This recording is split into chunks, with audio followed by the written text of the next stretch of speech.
इस खबर के प्रायोजक है परिवर्तन कंसल्टेंसी सर्विसेज। क्या आपका बच्चा भी है पढ़ाई में कमजोर? आपके बच्चे को दीजिए मिड ब्रेन एक्टिवेशन कोर्स का तोहफा। बनाए अपने बच्चे को जीनियस।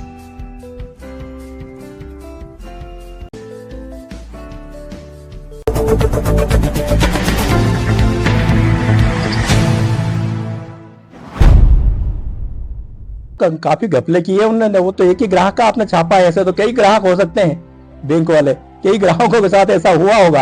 ये तो बड़ा जांच का विषय है, उच्च स्तरीय जांच होना चाहिए उसकी। ये बैंक का अलग ही सिस्टम है, इसको पूरा समझना बहुत मुश्किल है और किसी साधारण आदमी का तो काम ही नहीं कि वो समझ ले। नमस्कार दर्शकों, मैं हूं आपके साथ रवीक्षा शर्मा और आपका एक बार फिर से बहुत स्वागत है। जैसे एसबीआई शाखा मक्सी के खाता धारक राजेंद्र गौड़ ने लोन खाते में बगैर सूचना के गलत प्रकार से लेन देन किया गया, जिसमें एसबीआई शाखा मक्सी के मैनेजर अनूप पांडे के निर्देशन में फील्ड ऑफिसर प्रदीप कुमार के द्वारा अस्थायी कर्मचारी पवन मीणा ने 3,170 रुपए खाता धारक राजेंद्र गौड़ के लोन खाते में बगैर सूचना के गलत प्रकार से डाले। जिसके बाद क्या क्या हुआ आज हम आपको ये भी बताएंगे, लेकिन उससे पहले एक बार आइए नजर डाल लेते हैं कि कब क्या और कैसे हुआ ये झोल एसबीआई मक्सी में।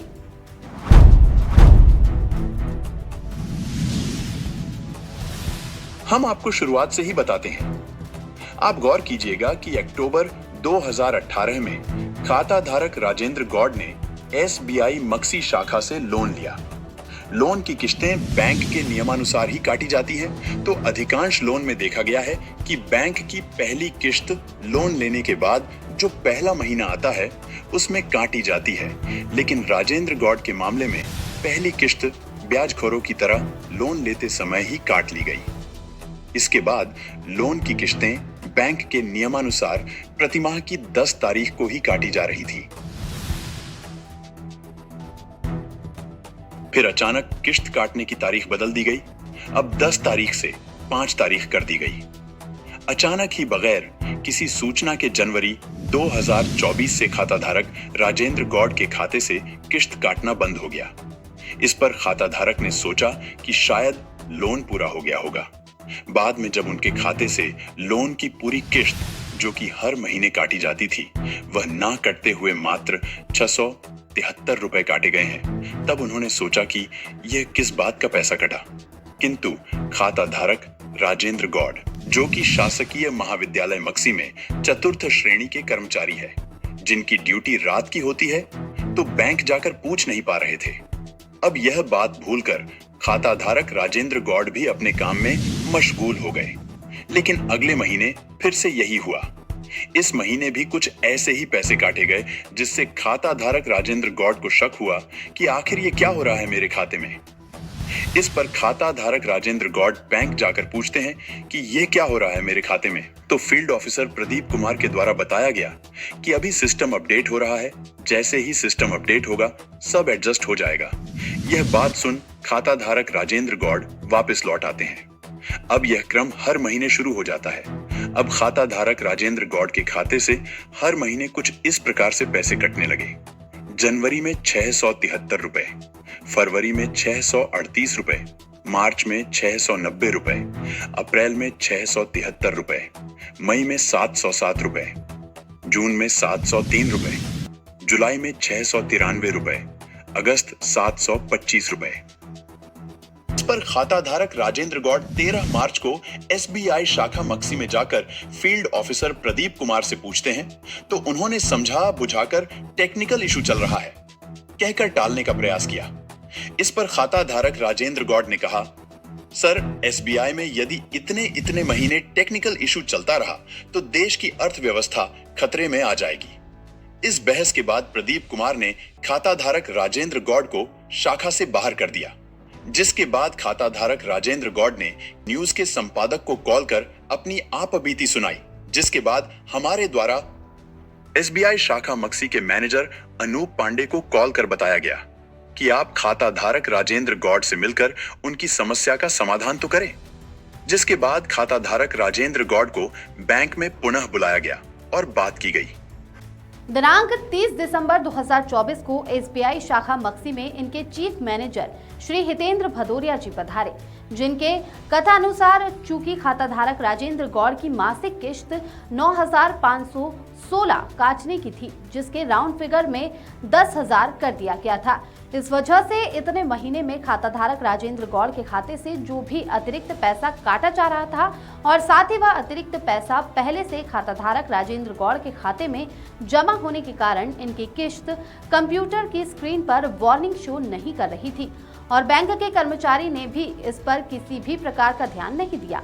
इस वजह से किश्त नहीं काटी गई। और रही बात रिफंड की, तो ये जो पैसा जनवरी में 673 रुपए, फरवरी में 638 रुपए, मार्च में 690 रुपए, अप्रैल में 673 रुपए, मई में 707 रुपए, जून में 703 रुपए, जुलाई में 693 रुपए और अगस्त में 725 रुपए का काटा गया है।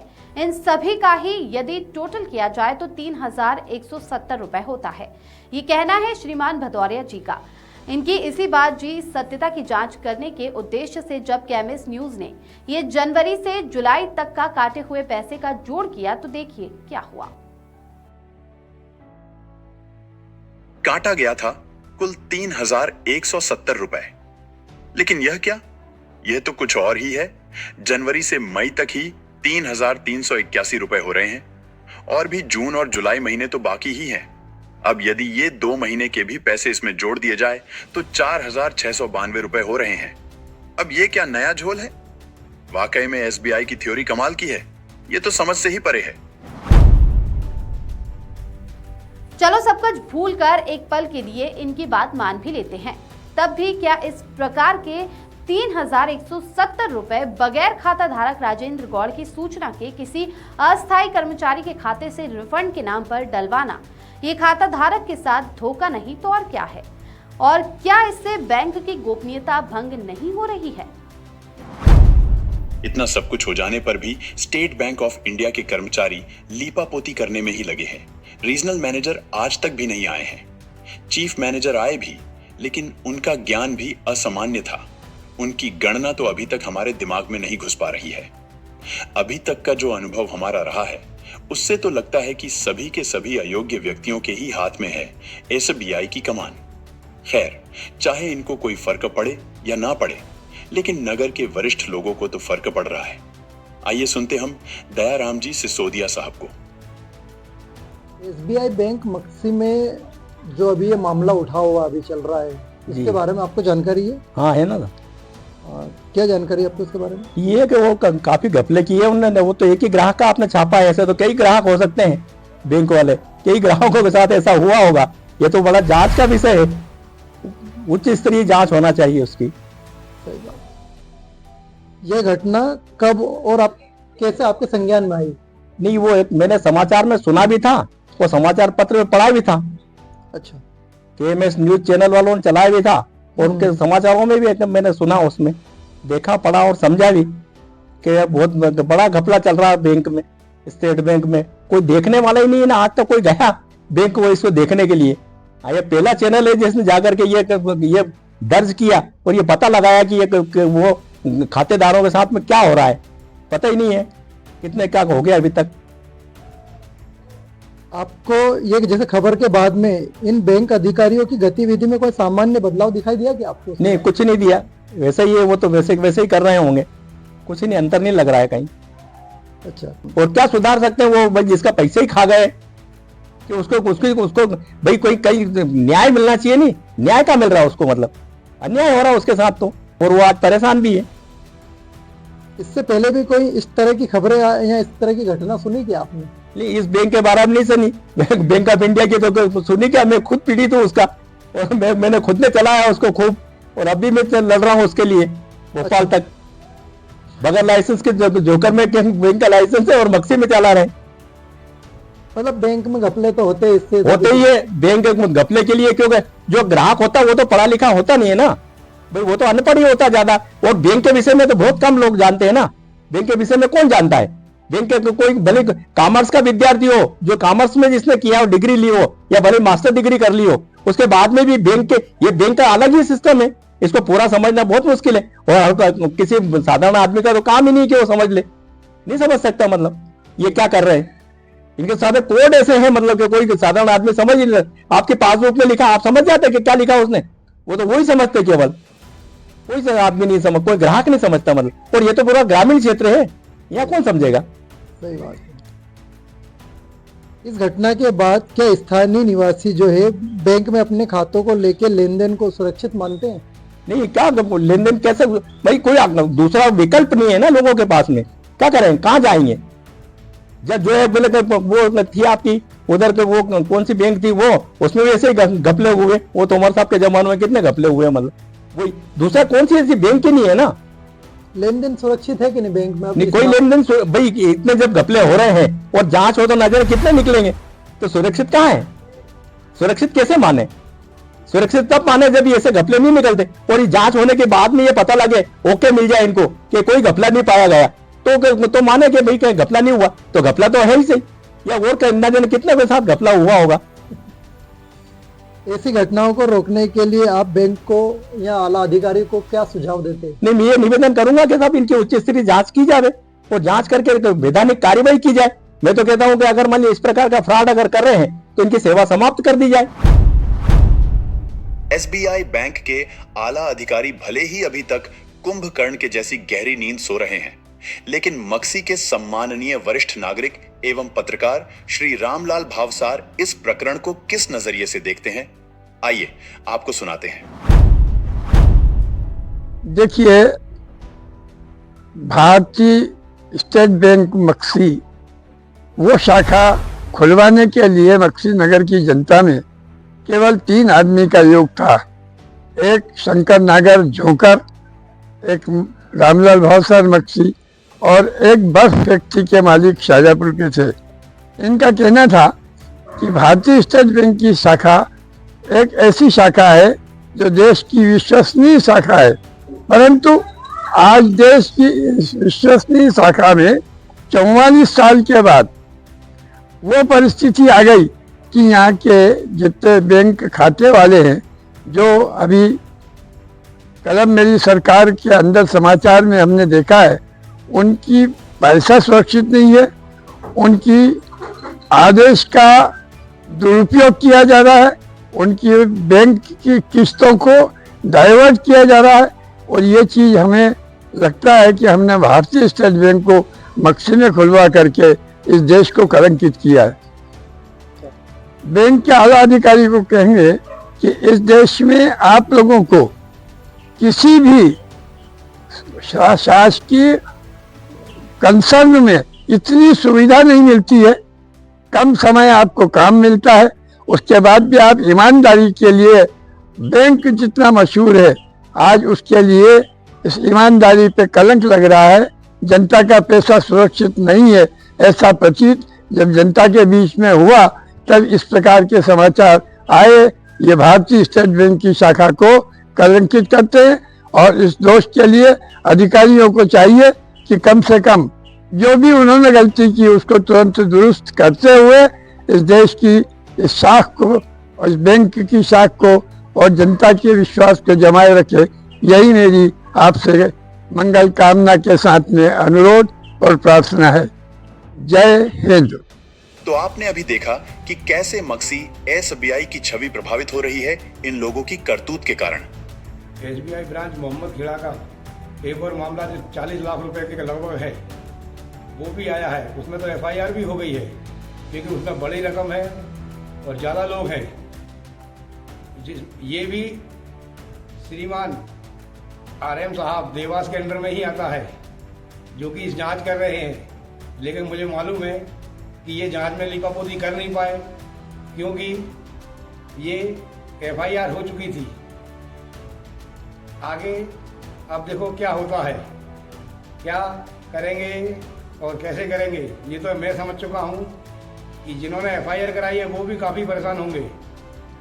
लेकिन मैं बता दूं, मेरा मामला छोटी रकम का है, लेकिन ये भी टाइम लगेगा, समय लगेगा, लेकिन आ जाएगा सबके समझ में। यहाँ के जो गणमान्य नागरिक हैं उनको मेरा मामला समझ में आ रहा है, लेकिन बैंक वालों को समझ में नहीं आ रहा है। क्योंकि आरएम साहब ने जो मेरे प्रश्न मैंने प्रश्न किए थे सूचना के अधिकार में, उसका एक छोटा सा जवाब दिया है। F2 के अंतर्गत इसको परिभाषित नहीं किया जा सकता, वो भी 30 दिन से ज़्यादा लेकर। इनकी योग्यता पर मैं सवाल उठाता हूँ अब तो कि वाह रे RM साहब, 30 दिन में एक लाइन नहीं दे पाए, 30 दिन से भी ज़्यादा समय ले लिया। लेकिन मैं भी जानता हूँ कि मुझे समय लगेगा, लेकिन मैं फिर भी उजागर करूँगा इनको। और अब मैं भी इनके खिलाफ FIR करने की तैयारी कर रहा हूँ कि ये जब ही समझेंगे।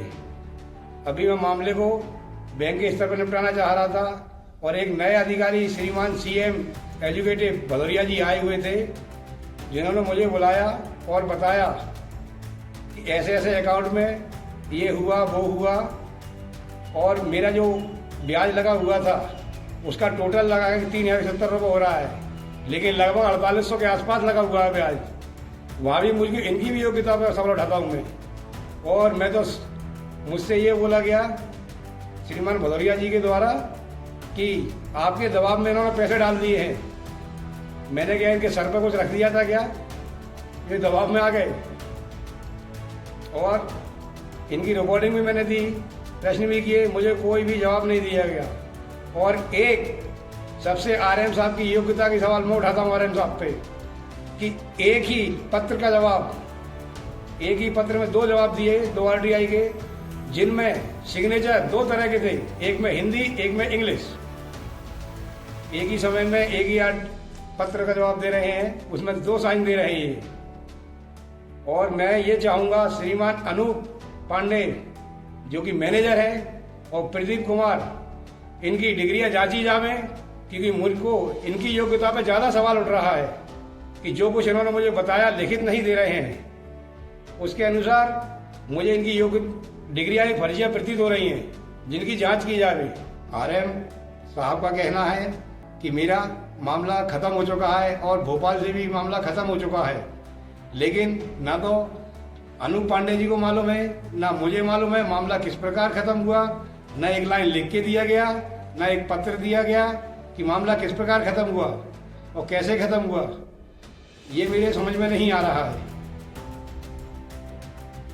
भोपाल में लगभग 3-4 दिन 50 मिनट 1 घंटे 2 घंटे बात करने के बाद मुश्किलों से तो मेरी कंप्लेंट रजिस्टर्ड हुई, लेकिन थोड़ी देर बाद मुझसे बोला गया कि टेक्निकल प्रॉब्लम होने के कारण कंप्लेंट रजिस्टर्ड नहीं हो पाए, दोबारा करें। ऐसे 3 बार हुआ, फिर चौथी बार में मेरी कंप्लेंट रजिस्टर्ड हुई। करीबन 1-1.5 घंटे बातचीत करने के बाद, मेरा सारा मामला बताने के बाद, उसके बाद एक अधिकारी का कॉल आया, बातचीत की और उनका बोलना उसमें ये था कि हाँ ये गलत किया, चलो मैं RM साहब से बात करता हूँ और आपका मामला दिखवाता हूँ। लेकिन उन्होंने पता नहीं क्या दिखवाया कि मेरा मामला भोपाल से भी बता दिया गया कि ख़त्म हो गया आपका। मैं आपको सबसे मजाक वाली बात बताता हूँ कि जो महान व्यक्ति हैं RM साहब देवास रीजनल मैनेजर, उनके द्वारा मेरे 2 RTI का जवाब मजाकिया तौर पे दिया गया है। उस पर भी उन्होंने एक गंभीर मजाक किया है। एक ही पत्र 2 लेटर का एक ही लिफाफे में जवाब भेजा गया है और दोनों एक ही समय में भेजा गया है, जिसमें उनके द्वारा देखिए, रुको ये दे दो मैं बुलाओ।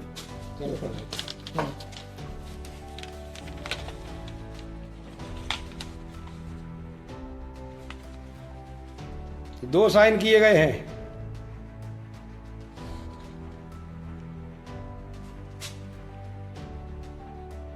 मुझे तो ऐसा प्रतीत हो रहा है कि मुझे भी न्यायिक प्रणाली में जाना पड़ेगा, जब ही मेरी समस्या का समाधान होगा, क्योंकि ये तो ना कोई पत्र का जवाब देते हैं, सिर्फ मेरे साथ मजाक करते हैं।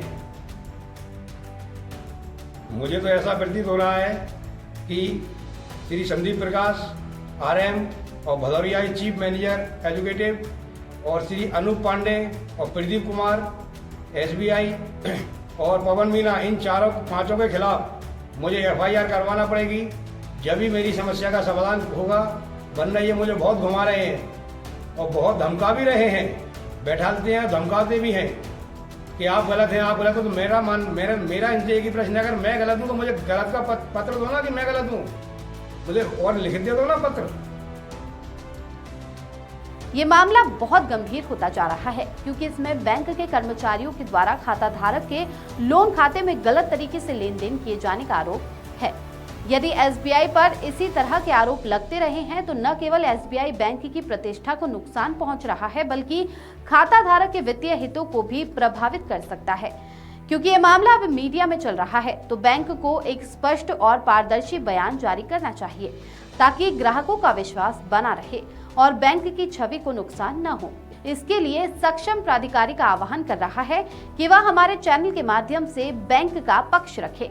ये एक संवेदनशील मामला है और इसे जल्दी और प्रभावी तरीके से हल करना बैंक की जिम्मेदारी है। मध्य प्रदेश के शाजापुर के मक्सी से मनोज देवड़ा की रिपोर्ट।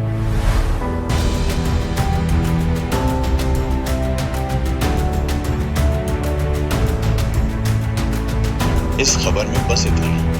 आपको यह खबर कैसी लगी कृपया हमें कमेंट बॉक्स में लिखकर बताएं और अगर आपको हमारा प्रयास पसंद आया तो कृपया लाइक करें और यदि आपने अभी तक हमारे चैनल को सब्सक्राइब नहीं किया है तो कृपया चैनल को सब्सक्राइब करें।